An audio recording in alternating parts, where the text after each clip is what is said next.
Hello and welcome to a special one-off episode of the UFO cast with just me this time, giving a spoiler-free preview of Destruct Positive, the new box set from Big Finish.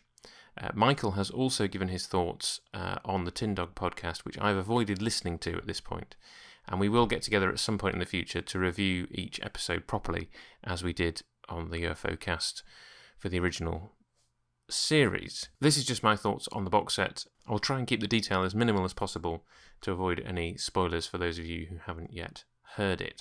The short version is that I enjoyed Destruct Positive overall as a box set. It is a reboot that is well worth listening to. And I want to focus on that word reboot.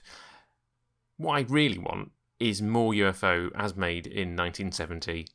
I've said this before on the podcast, I think. I tried to get into Space 1999. Well, I say that I tried to get into Space 1999. I watched Breakaway and didn't enjoy it, and then haven't gone back to watch any more Space 1999. And so I slightly resent it, as knowing it's the series that replaced what was going to be UFO Series 2. And there's nothing that can replace that original cast.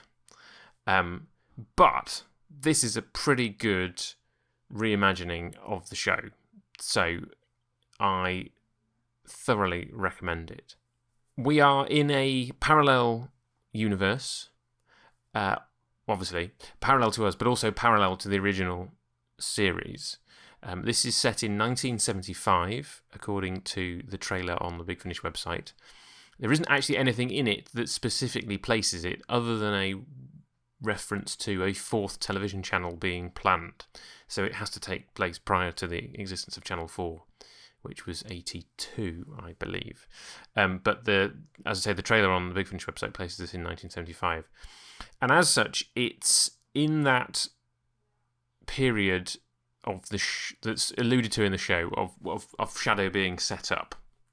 And there are parallels to UFO the TV series, and there's lots and lots of divergences. So let's talk about each of the stories. So Destruct Positive is the first story of the box set, Destruct Positive, confusingly enough. And I think it's safe to say, because this is pretty much in the trailer, that this is in part a reworking of Exposed, but with Ed Straker in the Paul Foster role. So he begins the story as a test pilot and encounters a UFO. And then the personnel in the ADO, as it's called at this point, including Virginia Lake, are trying to dissuade him from finding out any more. And as is unsurprising, because it's Ed Straker, he ends up becoming the head of what, by the end of the box set, is known as Shadow. So it's part Exposed, it's part... I guess there are elements of Confetti Check, because we're talking about the founding of Shadow. This is a Shadow that doesn't yet have a moon base. It has 2 mobiles. It has a skydiver. And those things are being developed as the box set goes on. And it's a Shadow that doesn't really know what the aliens are up to. And if you know the TV series, you'll have an idea of where it's going before it gets to that point. But I think there's enough here to suggest that they're doing more with it than was ever done with the TV series. But that is obviously left up to future box sets to flesh out what's going on. This is an Ed Straker who is still married to Mary, who is a fellow American, and who has a teenage son called Johnny. Again, similar but different to the TV show. They play a small role across the 3 stories, but there's clearly places to be developed with that story. Most of the characters that you know, with the exception of Paul Foster, turn up. So Virginia Lake is in it, Gay Ellis is in it, Alec Freeman is in it, Lou Waterman is in it, Petra Carlin is in it. There's a nice inversion of that brother-sister relationship that we get in Identified, that turns up in the 3rd story here, Full Fathom 5. General Henderson, of course, who suffers a similar accident in this box set, shall we say, without going into any further detail. Nick Briggs turns in a nice performance as Dr. Schroeder, though sounding more like he's going for Dr. Jackson. in the first episode, and he is referred to again, though he doesn't make an appearance in later stories. So I'm sure he will be back in future box sets. So Destruct Positive it's a good start. It kind of takes Ed Straker from not knowing anything to being part of what will become Shadow, and establishes some of the characters, as I say, that we know, but they are subtly or in many ways quite different in this, and they're not in their normal roles yet. Things We Lost in the Darkness is the second story. I think this is probably the strongest of the three. It's a alien lands in British countryside story.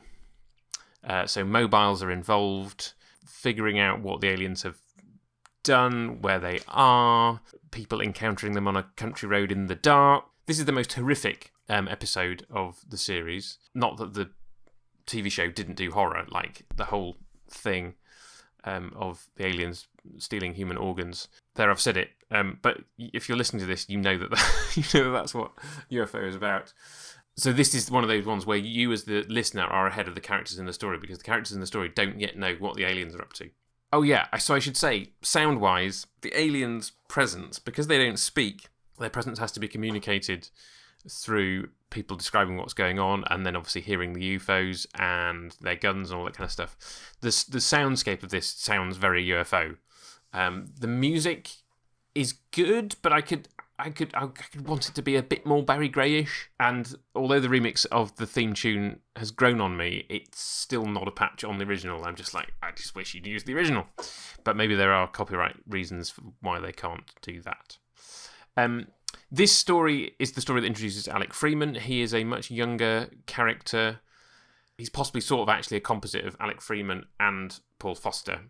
And obviously this is the first meeting of Freeman and Straker, so they don't have that depth of relationship that they had in the TV show, so that's quite different. I think there's more that could be developed with both Alec Freeman and Virginia Lake. I guess the box set centres very much around Straker, as the TV show did, I think. Like, he is the heart of UFO, and he's the heart of this, and nobody could replace Ed Bishop, but Barnaby Kay does a good job of making this version of Ed Straker his own. And certainly by the third story, he's doing very Ed Straker-y things in terms of reading people's files, thinking he knows who they are. He's obviously, in the original show, he's very big on kind of computer decisions and all this kind of stuff. He's doing stuff that is very familiar and making decisions that you recognise as being the kind of decisions that Ed Straker would make. And that is nice. Full Fathom 5, the third story, as I said, he's making these decisions. This is the Skydiver story of the set, featuring Petra Carlin and Lou Waterman.